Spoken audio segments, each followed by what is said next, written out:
అంతకుముందు జూన్ 1 నుంచి తెలుగు రాష్ట్రాల్లో సినిమా థియేటర్స్ బంద్ ఉండదని తెలుగు ఫిల్మ్ ఛాంబర్ ప్రకటించింది. ఫిల్మ్ ఛాంబర్లో డిస్ట్రిబ్యూటర్స్, ఎగ్జిబిటర్లతో సమావేశమైన నిర్మాతలు థియేటర్ల బంద్ అనేది తప్పుగా చిత్రీకరించారని తెలిపారు.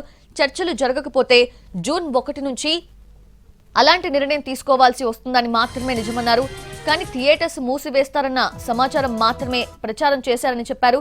ఒక్క సినిమాను దృష్టిలో పెట్టుకుని థియేటర్స్ ని బంద్ చేస్తున్నామనడం సరికాదన్నారు నిర్మాతలు. థియేటర్స్ పర్సెంటేజ్ విషయంలో కొన్నేళ్లుగా ఎలాంటి చర్చ జరగలేదని, ఇప్పుడు జరుగుతోందని తెలిపారు.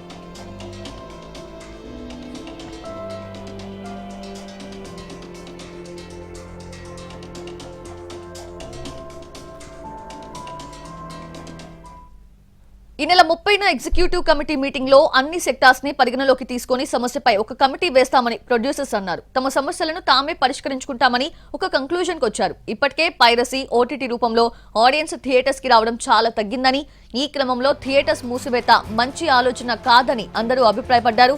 పైగా మే 30 నుంచి వరుస సినిమాలు ఉండటంతో మరింత ఇబ్బంది అవుతుందని ప్రొడ్యూసర్స్ అన్నారు.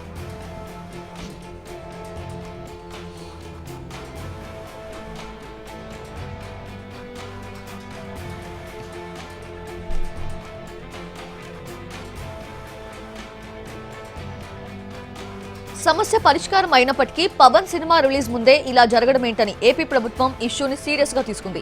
దీని వెనుక ఎవరున్నారో తేల్చేందుకు ఎంక్వైరీకి ఆదేశించింది. Pawan Kalyan upcoming movie Hari Hara Veera Mallu June 12న రిలీజ్ కాబోతోంది.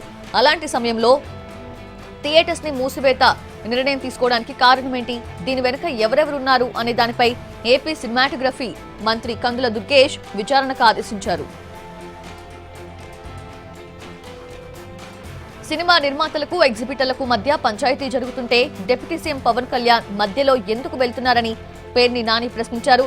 గతంలో అందరికీ సినిమా టికెట్స్ అందుబాటులో ఉండాలని ఆనాడు జీవో తీసుకొస్తే పవన్ ఏం మాట్లాడారో గుర్తుకు తెచ్చుకోవాలని సూచించారు.